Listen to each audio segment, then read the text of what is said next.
a quorum? We do have quorum. All right. Yep, we do. All right. Thank you. We'll get started. I will call the Thursday, February 16, 2023 Des Moines Metropolitan Planning Organization Policy Committee meeting to order and ask for a motion and second to approve the agenda. Move Polk County. Second, Reba. A motion and a second. All in favor, say aye. Aye. Aye. Opposed, same sign. Any abstentions? All right, motion carries. Item 2 is to vote on the approval of the meeting minutes from the January 19 meeting. Move approval. Des Moines. Second. Second. All right, motion and a second. All in favor, say aye. Aye. Aye. Opposed, same sign. All right, motion carries. Item 4, consent and vote on the approval of the financial statement, Todd. Yes, thank you. Next slide, please. Oops, I did this. That was in your packet. Wasn't anything unusual and really in expenses or income. We did show a payout for the water trails grant for that initial construction piece that we did. That's why there was 460 some thousand in expenses, but otherwise it was a typical month. Happy to answer any questions. I would recommend approval. Great, thank you, Todd. Any questions? Len Murray has some. All right, go ahead, Len. I'm looking at this and it doesn't really reflect the relationship to our budget. There's really no detail about the 463,771 in disbursements to approve. I appreciate the fact that Todd at least mentioned what the big chunk of that is. That's helpful.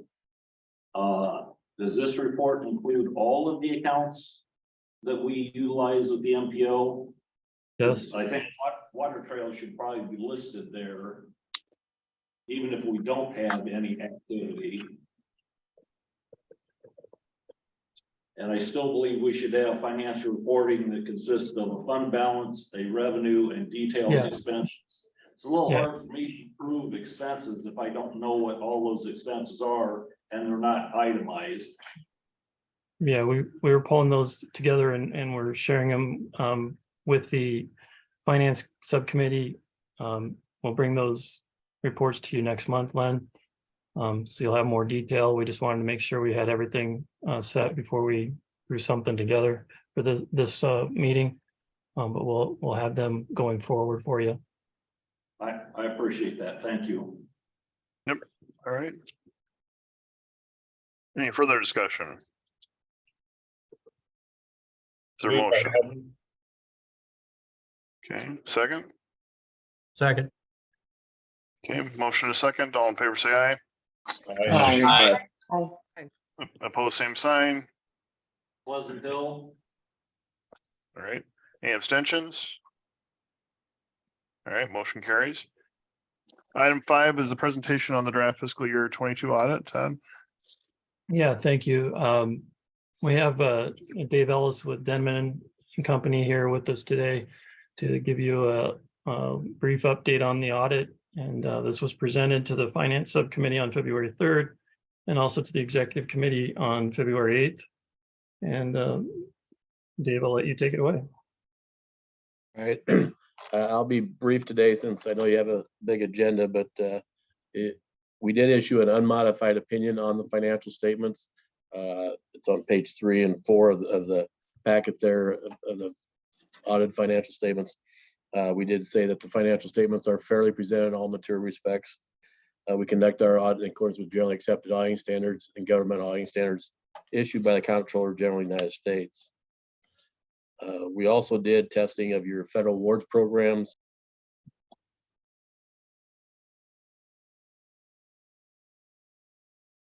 We lose Dave. Dave, you're on mute. You muted yourself, actually. Have I been on mute the whole time? No, you just dropped out. All right, sorry. All right. Schedule of expenditure of federal awards. It's towards the back, page 36 of the audit package. You had $7.4 million in national infrastructure investments grant, and then a little over $1 million in the highway planning construction program. We did do specific testing on those two programs. Did not identify any non-compliance in those programs. We tested the transactions. They were in compliance with the grant agreements. We did identify internal control deficiency in the overall the federal work program. I'll touch on that in just a bit. We also issued an independent auditor's report on internal control over financial reporting in accordance with government auditing standards. We identified two internal control issues there. One was segregation of duties. You are working on that. A new accountant during the year, or has been added after year end. So I think that'll help with segregation of duties.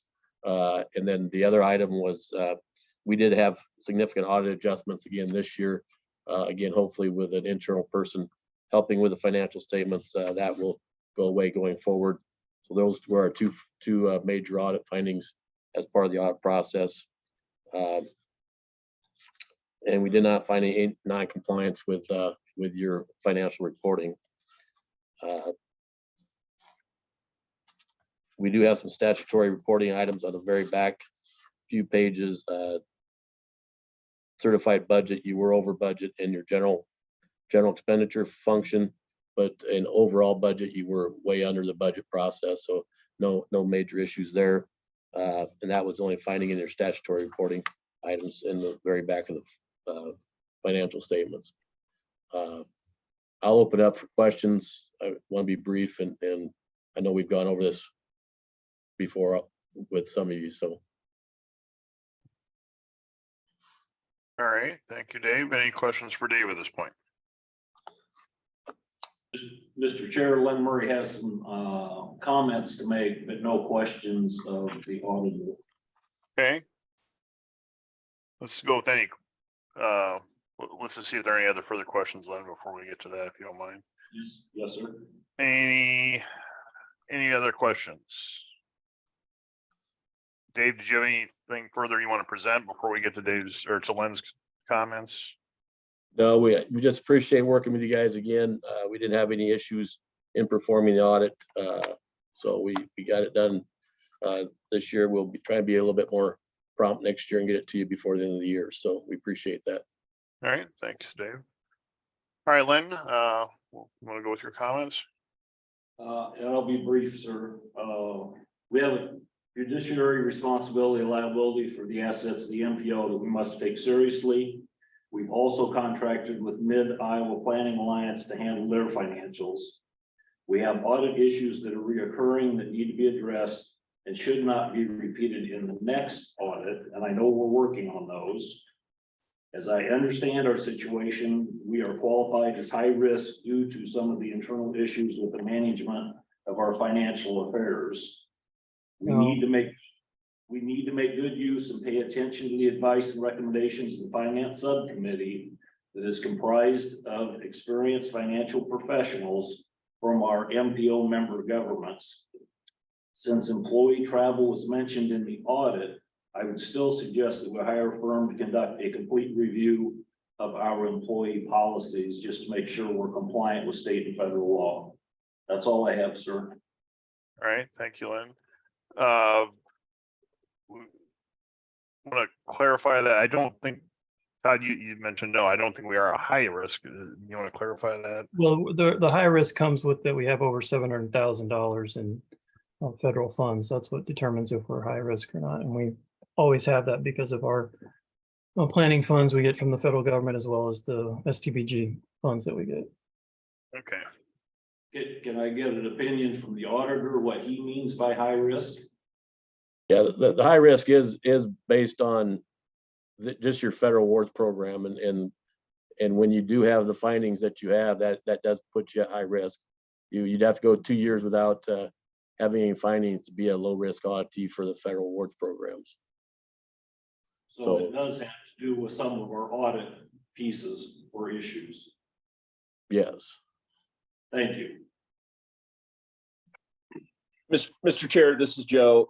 Just real quick to touch on Councilmember Murray's statements about policies.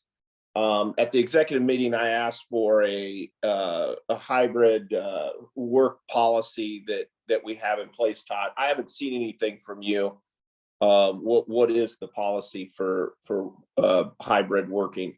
Are we going to be seeing that within the next week or so? Yeah, we'll get it out, Joe. We'll get it out to the exec committee, and then we're pulling together all the policies and into we have kind of a procedures manual and then the employee manual. We're pulling those together and bringing those to the committees for beginning review in April, but we're pulling all of them together into, we've got a few of them that are kind of scattered in different documents, but we wanted to pull them all into one document. So we're just cleaning that up and bringing them out, but we can get you the kind of remote work policy here shortly. Sounds good. Thanks. Mm-hmm. All right, this is just a presentation. There's no vote on this. This is in draft form at this point. So we will you'll have a chance to review this, and then we will have this for approval. We won't have a March meeting, but we'll have this for approval at the April meeting, correct, Todd? Yep. Okay. Any further comments on this? All right. Thank you, Dave, for the presentation. Appreciate it. Yep. Thanks, Dave. All right, moving on then to item 6, and that's the report and vote on the election of the calendar year 2023 officers. And I asked of the subcommittee chaired by Ankeny Mayor Mark Holm to do this. So Mark, I will turn it over to you for presentation. Sure.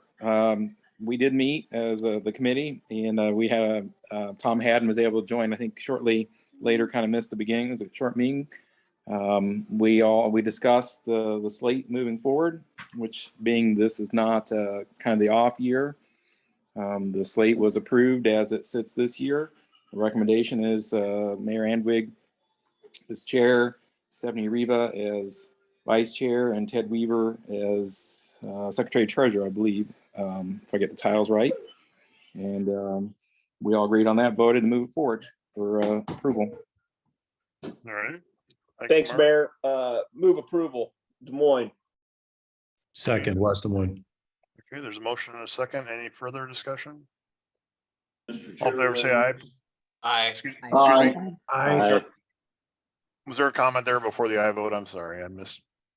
Yes, sir, Mr. Chair. Lynn Marie would like to just make a couple statements.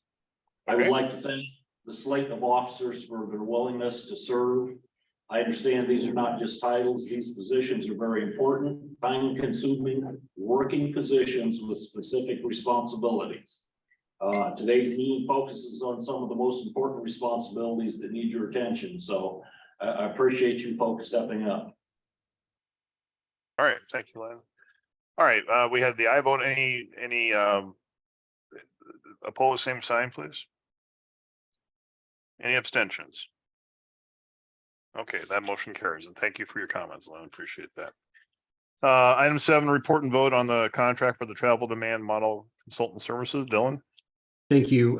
The MPO has and maintains a travel demand model, and this is a tool that we use through our long-range transportation planning process that is used by not only the MPO, but also the Iowa DOT, our member communities, and the consultants that work for all those various organizations too. We typically update our travel demand model. We do a major overhaul when we start the long-range transportation plan process. We're starting that process now. Our long-range plan is due next fall of November 2024. So what we're having for you today is a proposal to contract with HDR, the consulting firm, to complete an update to our travel demand model. That contract cost would be just under $72,000. In fiscal year 23, there would be about $25,000, and the bulk of it would be remaining in 2024. I'm happy to answer any questions or go into any details of what the travel demand model does and why it's useful. If there's anybody on the call that wants to comment on that too, please feel free to do so. Otherwise, we just have this for you for your approval today. All right, thank you, Dylan. Any questions for Dylan on this? Mr. Chair, we had a lengthy discussion. This is Joe at the executive committee. I will move item 7. Okay, thank you, Joe. Motion by Joe. Any second? Second, Polk County. All right, thank you. Second motion and a second. Further discussion? All in favor, say aye. Aye. Aye. Opposed, same sign. Any abstentions? And that motion carries. Thank you. Item 8 is report and vote on the Green Iowa AmeriCorps opportunity. Todd? Yeah, thank you. We were approached by the Iowa AmeriCorps group about potentially receiving essentially a grant. It's UNI's Center of Energy and Environmental Education to host some of the AmeriCorps staff as interns essentially for the MPO. They would pay part of the cost and the MPO would pay essentially $4,000 for the use of the staff and plus give them office space and computers to use while they're here. So the MPO would host, receive 2 to 3 full-time AmeriCorps members from the spring through September, plus potentially up to 2 additional summer members that would help with typically the things that our interns do during that time. It could also help members of the MPO with sustainability projects, transportation-related projects. This would reduce the MPO's expenditures on budget for summer interns. It would be a savings overall for the MPO. So it's a unique opportunity, but one that I think would save us some money and provide some additional professionals to work on some transportation projects at the MPO. Happy to answer any questions, would recommend approval. Any questions for Todd on this?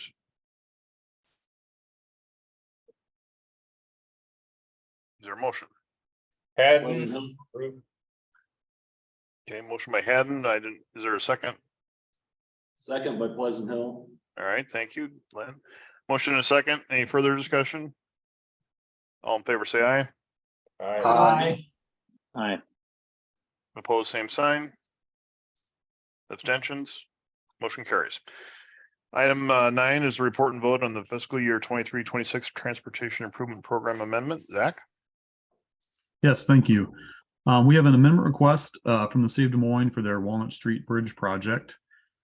This project has $3.4 million of awarded STBG funding attached to it. The current total project cost is $11 million. The request is to move this project into federal fiscal year 2024 and to increase that total project cost to $21 million. There isn't any change to the STBG funding that we've awarded. They just need to increase that total project cost number. I'd be happy to take any questions that you have. Otherwise, this is before you for your approval. Move approval, Polk County. By Tom, any second? Second, Norwell. Okay, any further discussion? All in favor, say aye. Aye. Opposed, same sign. Abstentions? That motion carries. Item 10 is a report and vote on the MPO appointment to the SUDAS Board of Directors. Todd? Thank you. The MPO has a representative on the SUDAS Board of Directors. Periodically, we appoint one of our technical representatives to serve on that board. Mark Miller from the city of Ankeny has served in that role since August of 2016. His current term is expiring.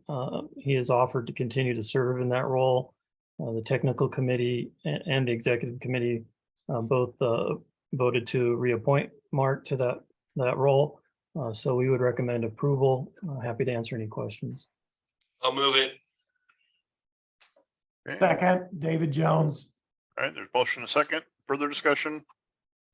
All in favor, say aye. Aye. Opposed, same sign. Abstentions? Motion carries. Thank you. Item 11 is a report and vote on the DOT 2019 to 2023 safety performance targets. See? Thank you. The Federal Highway Administration requires state DOTs and MPOs to annually approve and adopt safety targets. So the MPO can either adopt the Iowa DOT statewide targets or develop their own regional targets. But in the past, we have just adopted the Iowa DOT statewide targets. There are no penalties or for not making any progress or not meeting these targets. Staff recommends approval of the DOT statewide safety targets.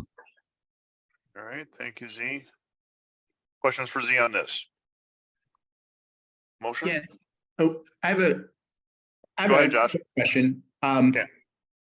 I'm curious, Des Moines is in the process of working through a Vision Zero plan. how would that potentially fit into a target like this?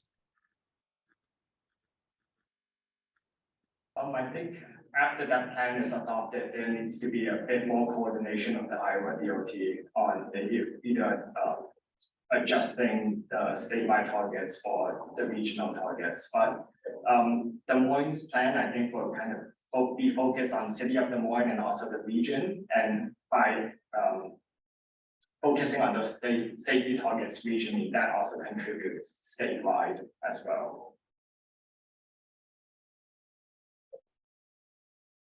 Okay, does that answer your question, Josh? I think partially. I'm curious. I mean, because we're not the first community to look at Vision Zero. I mean, have Vision Zero plans been incorporated into any of MPO's adopted plans like that, or is that not? Does the coordination only happen at the state level?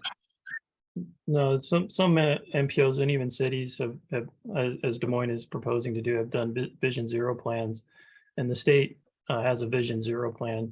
While it's related to this performance target, it isn't sort of a one-to-one relationship. This is kind of what's been a trend and happening. Vision Zero is trying to project for the future. And I don't know, Andy Lunan, I believe, is on the call. I don't know if he has any comments on that from the DOT. Hi there. Sorry, I was on the phone with a different call. Todd, could you? I believe Josh from the city of Des Moines, Mandelbaum was asking, with the Vision Zero plan that the city of Des Moines is working on, does that have any impact on these safety targets? Okay.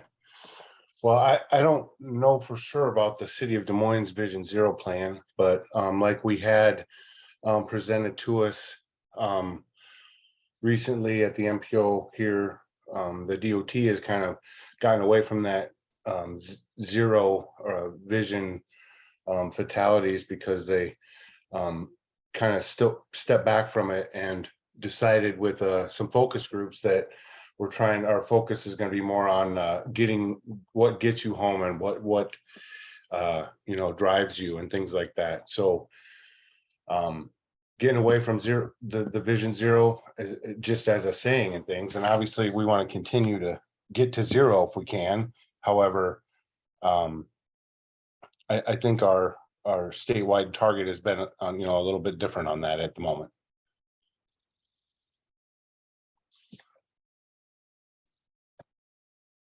Okay. So I guess I don't know if on a technical level, if someone at the city of Des Moines would have a little more information on that or not. I'm sure our staff would be happy to share, and we're working through the process, but certainly we can put that on our list to share what we come up with when that gets final. All right. Any other comments? Is there a motion? Move approval, Mr. Chair. Des Moines.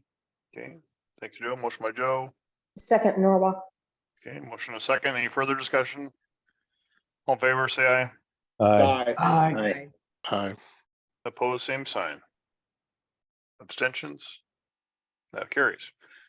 Item 12 is a report and vote on the 22-25 pavement and bridge performance targets. Z.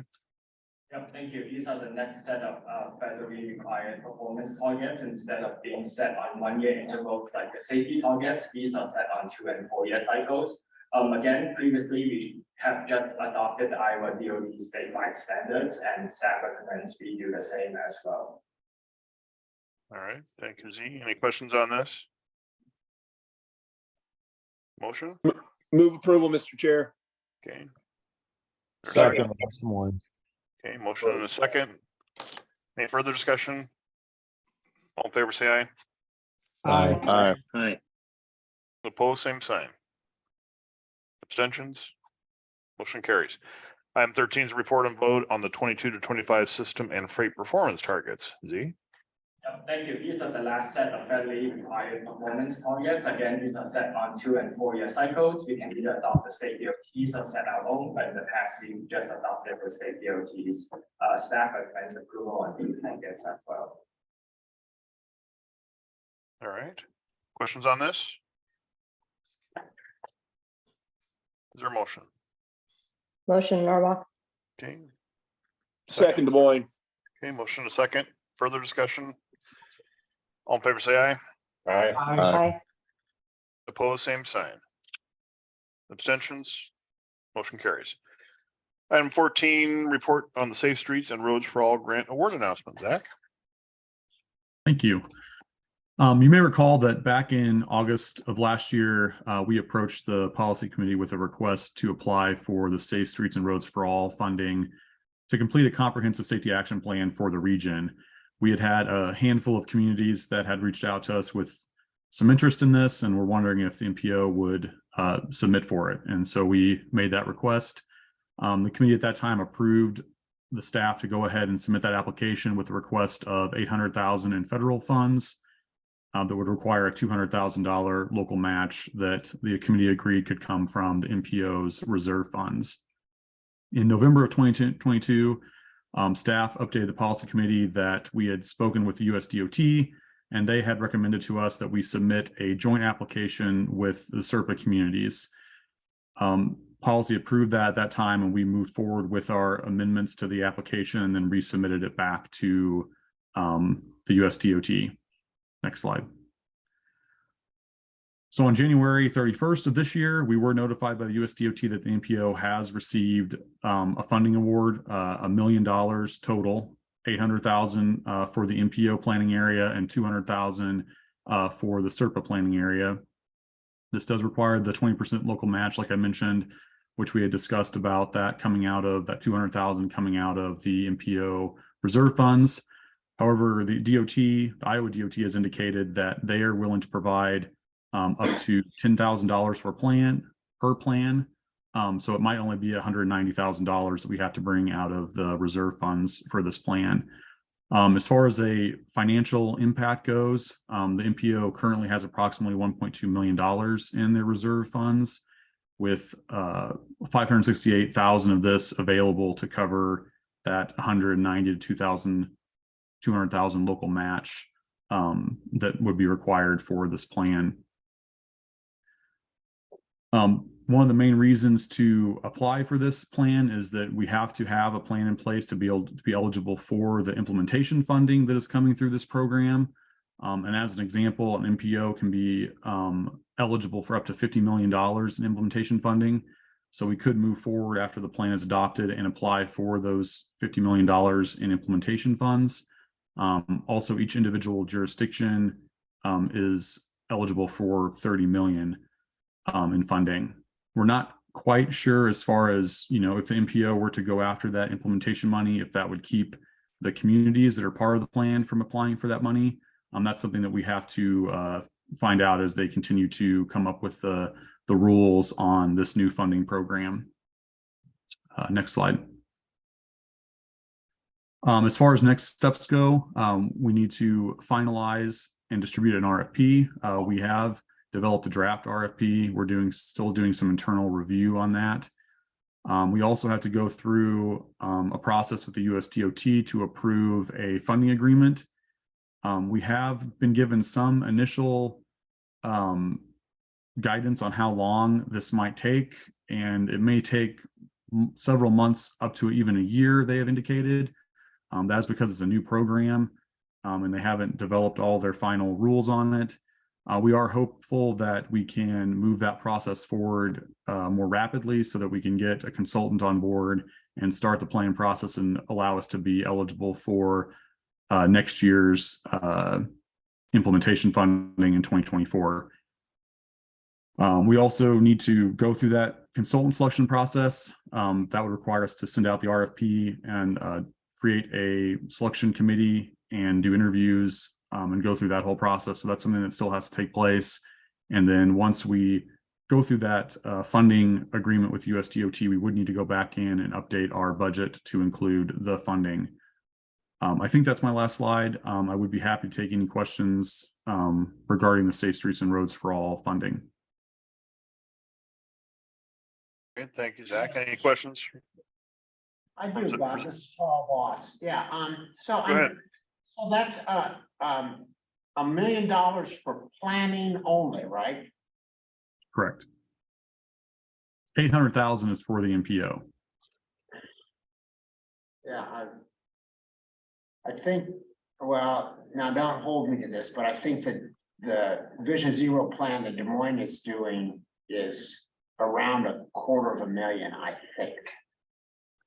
And it's just being worked on now, or being probably in the middle of planning that, so. That's a big number, isn't it? It's a big number. You know, one of the reasons that we requested that amount, you know, is because it is a large geographic area that we have to cover with the MPO. We also felt like it would be important to do a very extensive public engagement process as part of this to make sure that we're addressing, you know, what the public would like to see as far as, you know, increasing the safety of the roads, as well as all the member governments that we represent here at the MPO. We anticipate that that will take a large chunk of that funding, as public participation processes typically do take a lot of time and effort for a consultant to perform. I'll share with you a link about from Jeff Speck, who wrote the Connect Downtown plan around 2018 or so. And he basically says that US traffic engineers don't get it yet compared to what European traffic engineers are doing to actually reduce road fatalities. I mean, it's different thinking than we're accustomed to doing in central Iowa, so. Yeah, we've worked with Jeff before on some projects. That one in particular, we did a little work with him when he was here in town. But yeah, it would be great to see that. Thank you. David, did you have a comment? You had your hand up. Just real quickly, Zach, the 20% match that we're required to do, will that be on the $1 million or just on our $800,000 piece of it? Just on the $800,000 for the MPO. So the total project cost for the MPO plan would be $1 million, with 800,000 coming from the federal grant and 200,000 coming from the MPO reserve funds for that local match. The plan is, you know, we were awarded $1 million as part of that joint agreement between SERPA. The additional $200,000 in federal funds would be going to SERPA. That would be a completely separate planning process. It's just that the US DOT wanted to only have one planning agreement. And since the MPO contracts with SERPA, it made sense that we would just be the MPO would be responsible for handling the financial reporting to the US DOT. Or the plan is to split that into two different plans. So SERPA would be responsible for going out and interviewing its own consultants and developing its own plan. But as far as the money coming out of the MPO's reserves, it'll be 20% of 800,000 or 20% of 20% of the $1 million total project cost. So $800,000 in federal funds, $200,000 from the MPO reserve funds. Thank you. Will there be any contribution on behalf of SERPA? SERPA has to match their $200,000 portion of the grant funds that were awarded. So they have to provide, I believe it's $50,000 to match their $200,000 for their plan. Thank you. Zach, can you go back a slide or two? I was looking at the implementation portion of it. Once the plan's done, could you, how many years does this go out where there's going to be approximately, what's it say, 50 million in funds? Yeah, currently it's 5 years out. So I believe the first year of implementation funds was this year. So there'll be another this past fall. There'll be another award, you know, for the next 4 years, essentially. Our plan would be to have our plan done, hopefully, it depends on how long that grant agreement takes to finalize with the USDOT, but our hope is that we would be eligible to apply for the implementation funds in the 2024, the fall of 2024 round of funding. So would you use, I know we've talked a little bit about this, would you use part of our Vision Zero plan that we're already doing, at least for the core city? I Would think you there use- would definitely be a lot of coordination that would need to happen between what the work that the city of Des Moines is doing currently and what the MPO plan would be doing. So whatever consultant we bring on board to do the MPO plan, I think we need to coordinate extensively with the city of Des Moines to make sure that there isn't anything happening in the MPO plan that's not in line with what's going on with the city of Des Moines plan. Yeah, that's going to be really important because Yeah. you know, at that point in time, you come up with something that's going to be completely different through the MPO than we're coming up with, and then we're trying to get some type of these grants. That just, yeah, that's. No. I would hope that we'll Right. be able to There's work got to with be extensive coordination, I think. Yeah. it. Okay.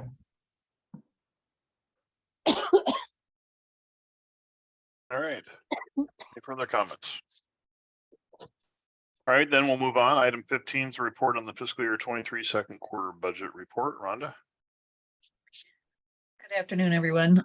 This is the second quarter comparison, and this is through December. There is a couple of things I'll just point out that we had two large funds that came in and went right back out. The water trails one, DOT deposited into our account, so you'll see that large go in, but it went right back out to the water trails account. And I added a second page so that you can see deposits and total income. Any questions that you have? Questions for Rhonda?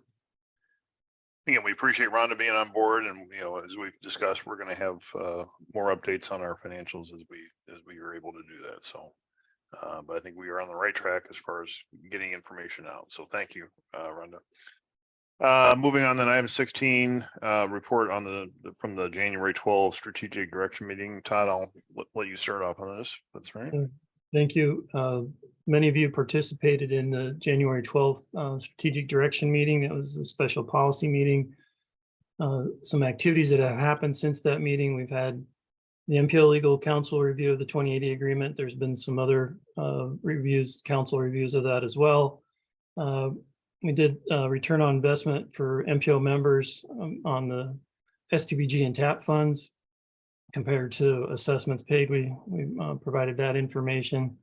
We've had some discussions with the MIPA executive committee and some of the other members of MIPA about moving some of the non-transportation contracts that the MPO currently holds to MIPA. Those have been positive so far. Their board is meeting later this month to have a kind of further discussion about that. We developed some handouts providing an overview of all the organizations, MPO, SERPTA, MIPA, and the housing trust funds.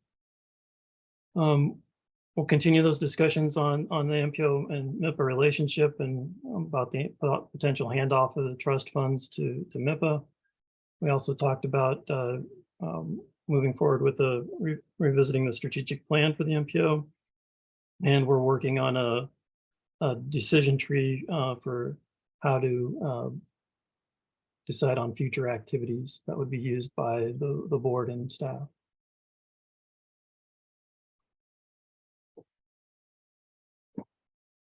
Happy to answer any questions about that. Hey, Todd, can you explain the benefit ratio on the award funding versus assessment? Sure, thanks. What we did is we looked back to 1995 to the current or last round of STBG funding, which was for fiscal 2026. And for each of the member communities that were awarded funding in that time period, we listed that both for STBG as well as the TAP funding, and got a total amount of federal funds that were awarded to each jurisdiction. And then we tallied up all their assessments over that same time period. And then it was just a basic calculation of total awards divided by the assessment. So that's percentage of your total awards or? Yeah, so for Altoona, their total assessment that they paid into the MPO was just under $300,000. They've received a little over $6 million. So they've received 21 times what their assessment was. 21 times. Okay. All right. Thank you.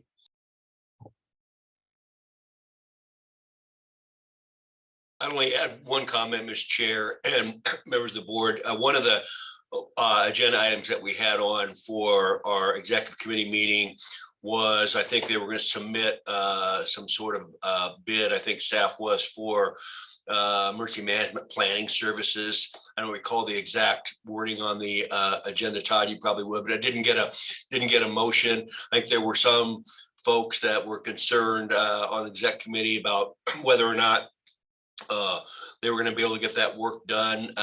If they couldn't, they wanted to maybe revisit it. And I did have an opportunity to talk to AJ Mum the next day, and they had already decided to go a different direction anyway. We're tagging on to some state bids, so it's a non-issue. And I decided to share that with the group. All right, thank you, Tom. Yes, we had that on our. Go ahead, Joe. Todd, we talked a little bit about, yes, there has been some legal opinions that came out about the 2080, and there's a paragraph in there at the end that kind of gives a little bit of a broad stroke that I think that at least I thought we had discussed at the executive committee, that we would go back and revisit that as each community, maybe to tighten up some of that language, so we can do this as a transportation organization, which I felt that's where January 12th that put us at. So I think is going forward, that needs to probably be one of the priorities that we need to visit, is tightening up that language. Like in 2010, where when it was written, I think that was one of the things that our former city manager was told by our legal department, Rick Clark, that it needed to be tightened up.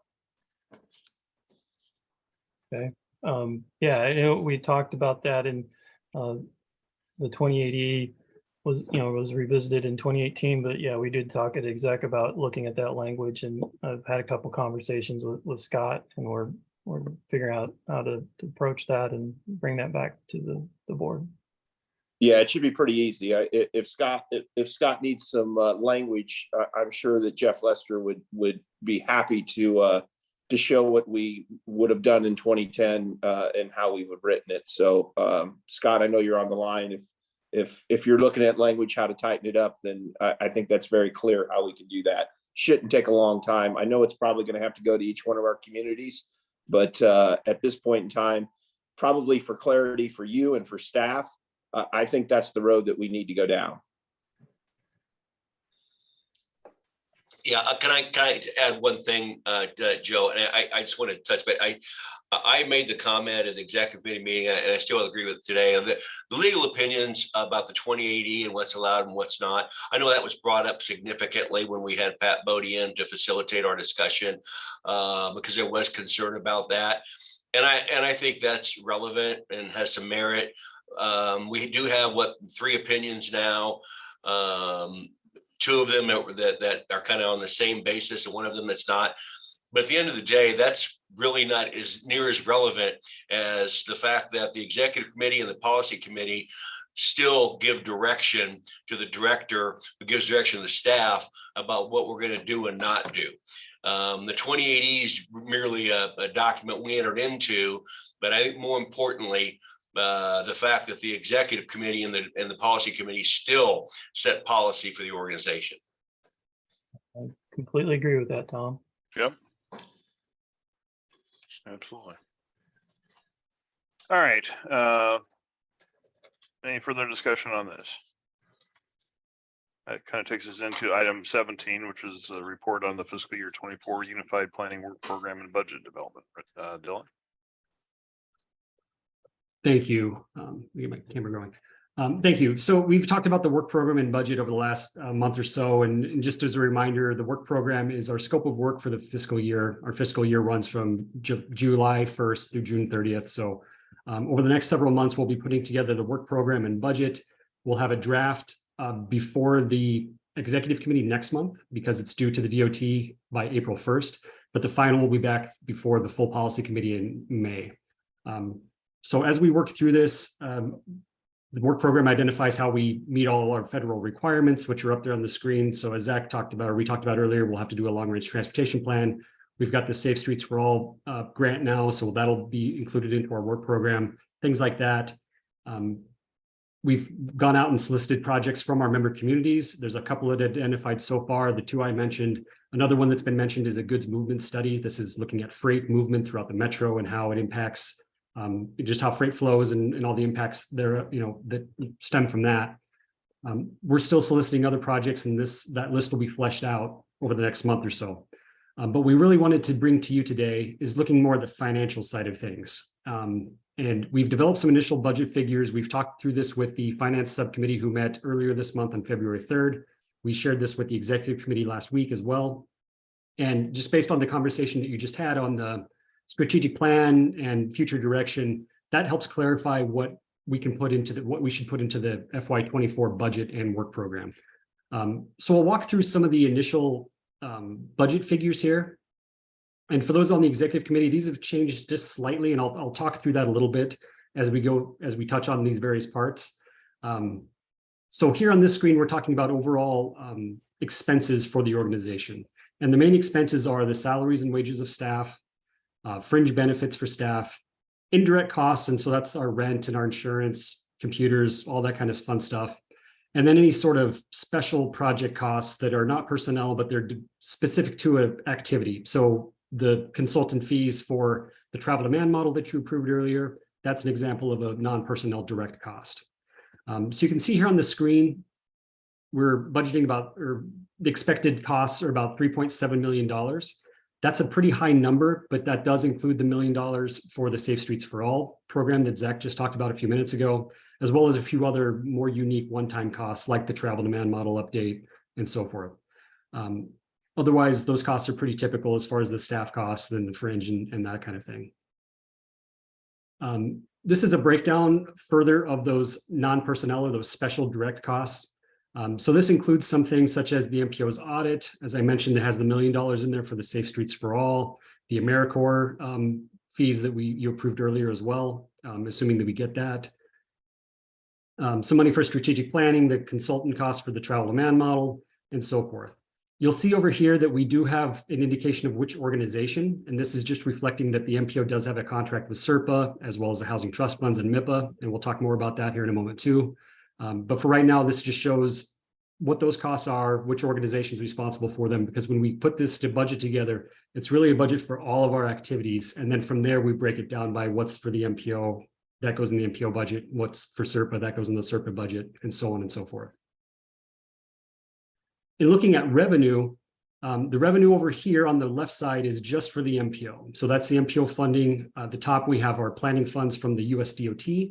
The $800,000 for the Safe Streets for All program is also included in there. So this is something that's changed from what you saw last week for those on the executive committee, which bumps that number up. And then on the bottom part, we have the other funding that's non-federally funded. So that's our local assessments, which are $1 per capita. We have a transload payment that we get now for the next several years from the Des Moines Industrial contract with Polk County for watershed management authority work. In addition to the local match for the Safe Streets for All, something else the MPO has discussed is using reserve funds for any future studies for the Purple Arc Highway project. So that's shown in there just to show that we have that in our budget in case, if and when that does happen. If we don't spend it, then we don't spend it, but it's at least in the budget if we need it. So that total project or that total funding comes out to about 3.1 million. There's also contracted funding out there, again, because we do have the contracts with MRPA and SERPA. You can see what their revenue would be there as well. So if we put all those together, we start to look at what our different budget options are. And we'll show you two different options here. The first one on this screen looks at if the MPO continues its contract with both MIPA and SERPA. So you can see here the number of staff hours that would be allocated to those different entities.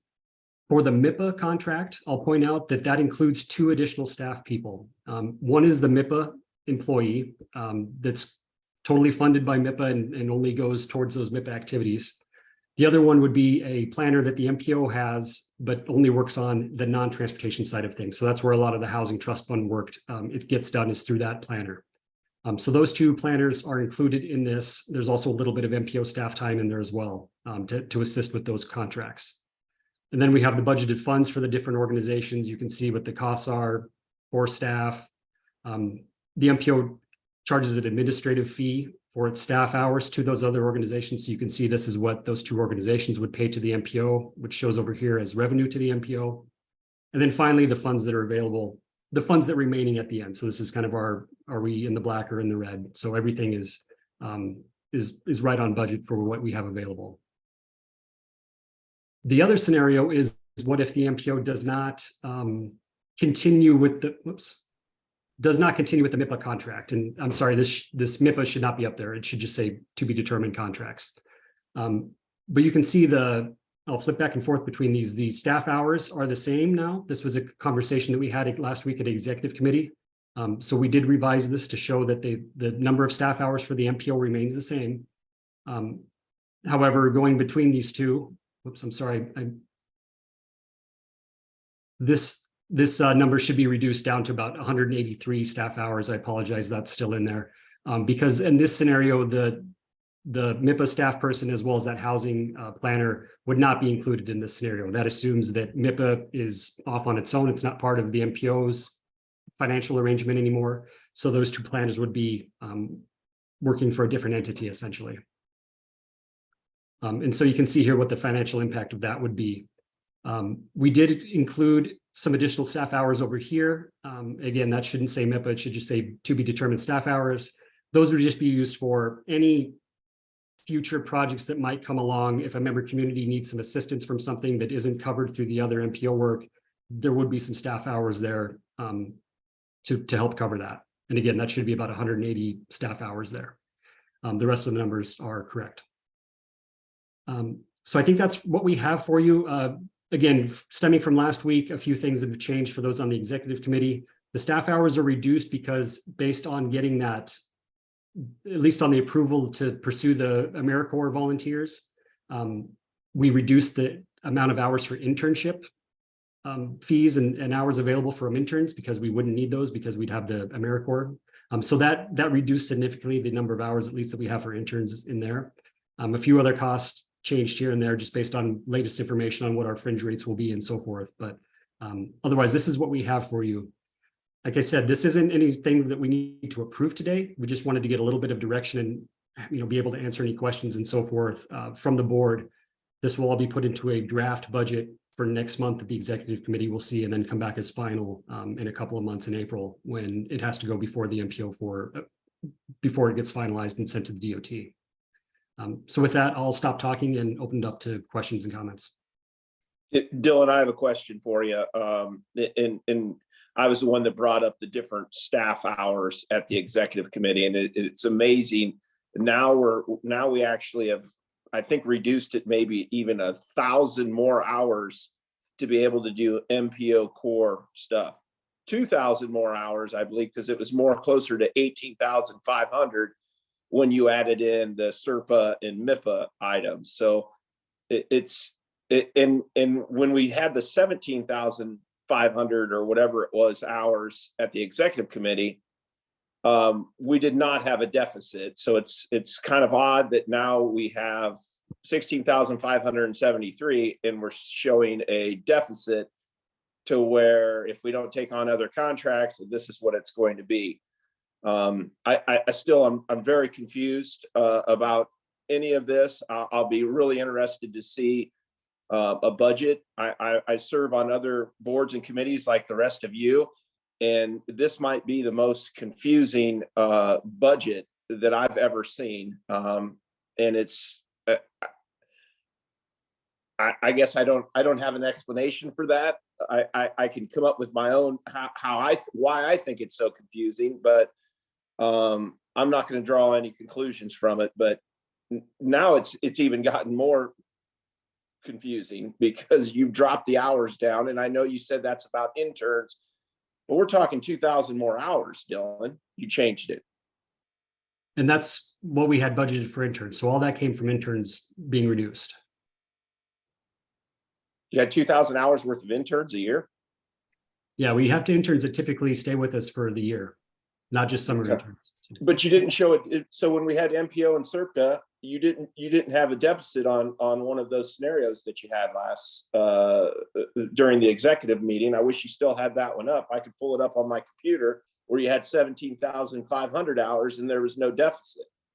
So now this one, you want to continue to show us that we have a deficit if we don't do what these other contracts. And you know, that's where I think fundamentally the staff has gone awry, and we've lost complete control of what's going on with this organization. And it's the wheels have came off the track, in my opinion. And when you start, now this is the third time I've seen this, and it's changed even more. And it still somewhat draws the same conclusion that you guys want it to draw, not what I don't believe is the correct numbers. So I don't know what else to say. I guess I'll be interested to see when you finally do put together a budget, and I hope you can make sure that at least the slide is correct and it's right. So I don't know. This makes zero sense to me, as did the other three scenarios that you put out at the executive committee. It's like we're backing in numbers. That's what I told you before, and you did it again. All right.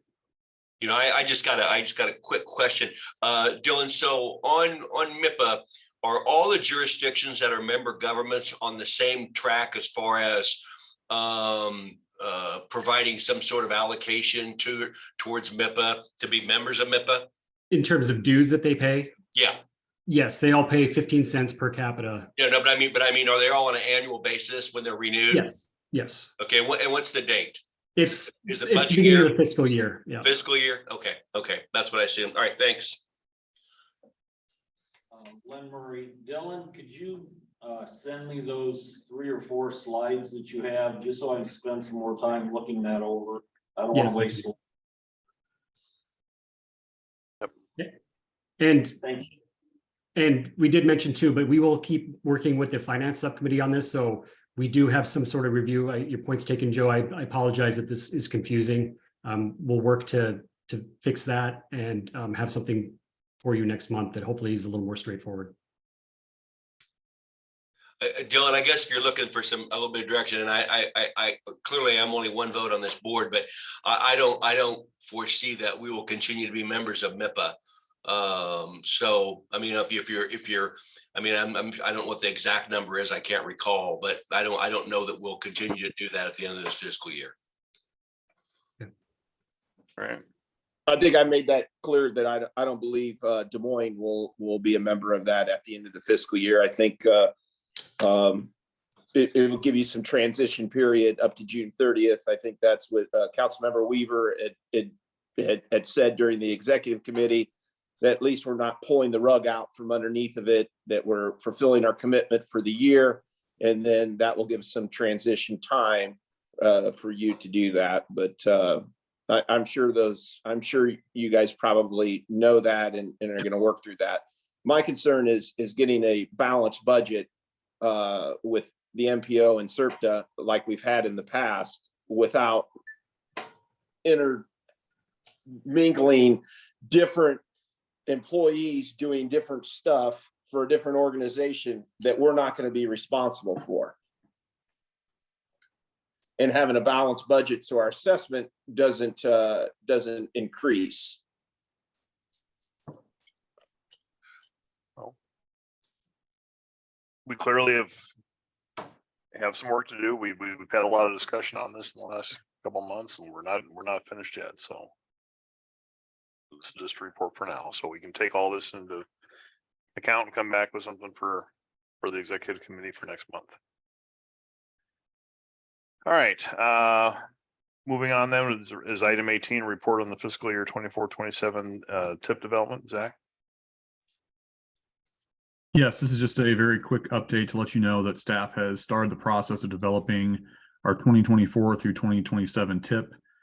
Shortly, we'll be sending out our TIP reports to the member communities to have them update their projects, whether it's, costs or descriptions or years that they want to program funding in. We'll just have them look over those and send those back to us as we begin to update and develop the next transportation improvement program. So just wanted to make you aware that that's beginning. Okay. Thank you, Zach. Any questions on that? Item 19 then is report on the Purple Heart Highway. Gunner? Good afternoon, everyone. I'll keep this fairly brief. We continue to be in phase 2, which is the political piece, gaining support for what we hope to be exemptions at the state and federal level. As everyone in the room recognizes, our collaboration with the ag sector is going to be key to any of this happening at all. You'll recall that we had meetings with ag stakeholders, a pair of them last fall. Those went very well. Their next step is to reconvene, discuss internally, and then get back to us. So we remain in a holding pattern. To my knowledge, that meeting has not been scheduled. I know it is. I know I haven't heard any results of it, and I don't believe it's been scheduled or held. That being said, we continue to work to build and strengthen those relationships. Just this week, we helped the Agribusiness Association of Iowa facilitate 2 tours of the transload facility. And I think the transload facility spoke, one, about the MPO's ability to, as a catalyst for significantly important projects, but also speaks to the broader strategy of the potential for economic development that benefits all sectors, including the ag sector, that grows with the types of activities that the transload facility is supporting. And in addition to that, we continue to work to schedule with IEDA and Iowa DOT for a meeting to discuss strategy with them as well. The other piece I'll mention is that we'll probably give each day passing, the odds decrease that we'll be able to introduce anything at the State House. We don't want to be premature in doing anything above that, given our conversation with ag are still in a waiting pattern. And so we'll transition to discussions at the federal level if when we do get the nod or whatever it looks like from ag, we'll be in a position to make an ask at the federal level. Again, that's a big if, and we're continuing to be in a waiting pattern to respect and work collaboratively with our ag partners. That's it for my update. Happy to take any questions you might have. All right, thank you, Gunner. Any questions on that for Gunner? Again, we are working on this. It's certainly a marathon. We are keeping our wheels turning on this thing. So item 20 then would be a report on the water trails. Todd? Yep, thank you. Contractor's been out the last couple of weeks to put in the tree protection fence, and they did some work putting some steel plating over the trail on the south side of the river to get over the trail and marking out that area. I've been coordinating with the Des Moines Parks and Rec on the trail closure and how that will work. Skoll Trucking is doing the tree clearing, and they've done just a little bit, obviously with the weather today, slow that down just a little bit, but they're planning on getting in there and getting that done relatively shortly. Snyder and Associates is coordinating that with Des Moines on the tree clearing. Next slide. The last one. Icon has developed a website so the public can look and see what's going on with the project and get updates on the construction of it. The design team also visited a number of quarries to look at the rock size and color, and was doing a review of that, as well as the engineering review as far as the strength of the rock and not meeting requirements. So far, those have been positive. We received on January 31st a pay estimate for some of the work the contractor's done for a little over $14,000. We'll bring that to the March exec committee for approval and then get the reimbursement process started on that. I think that's it. All right. Oh, sorry. One last one. Destination Iowa. Great Outdoors Foundation received a $7 million grant from IDEA through the Destination Iowa program.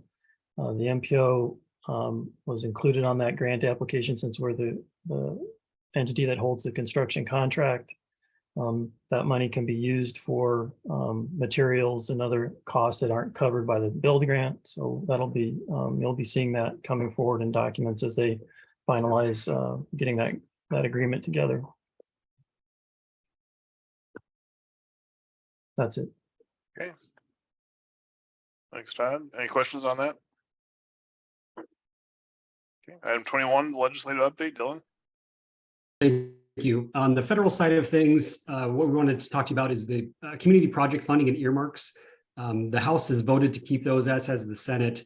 Representative Nunn's office has been in touch, and they have instructions for how to submit projects. Gunnar sent those instructions out to our member communities earlier this week. So those are due on March 7th. We do ask that the MPO staff be made aware of those projects so that we can put them on the next item, which is the DC trip list. Working on getting that list put together. We'll be putting on that list anything that's submitted for the earmarks or the community project funding, anything that's going for raise or any other sort of actively seeking federal funds. So Gunnar is the one to talk to for both of those things. So if you have any questions or comments, please make sure you reach out to him. In addition to projects, if there's any policy initiatives that we want to include on the DC list, please let us know. For example, as Gunnar just talked about, putting the weight limit legislation on that list so we can take that to DC and talk with our congressional members would be an example of what that is. So if there's anything else that's not necessarily seeking funding, but more of a policy or legislative initiative, please let us know that as well. On the state side of things, there's a number of transportation bills that are out there. The one I'll draw your attention to is the first one, which is House Study Bill 132. This would enter Iowa back into the Midwest Interstate Passenger Rail Compact. Several years ago, there was an initiative by all the Midwestern states to expand and plan for the passenger rail system. That kind of fell off a decade ago or so. But now, because of the infrastructure bill and more investment into rail, that's come back online, and Iowa is interested in getting involved with it again from the state level. So just want to draw your attention to that. And if there's any other questions about any of these other ones or anything else that anyone wants to share on federal state legislative issues, please feel free to do so. Okay. Thanks, Dylan. Any questions for Dylan on this? All right, then moving on to item 22 would be a report on upcoming events. Allison? Yep, thank you. Just wanted to let you know about today. There's others in your packets, but we just released our next EV webinar series event will take place on March 1st, and we'll be looking at electric vehicles and emergency response with some Midwest partners. I will put the Zoom link in the chat for you if you'd like to use that. Otherwise, that's it for me. Thank you. All right. Thank you, Allison. All right, anything else for the good of the cause today? Hearing none, then we stand adjourned. Our next meeting will be April 20 at 4 p.m. We will not have a March Policy Committee meeting. We will only have the Executive Committee. So we stand adjourned. Thank you, everyone. Stay safe on the roads. Thank you. Thank you.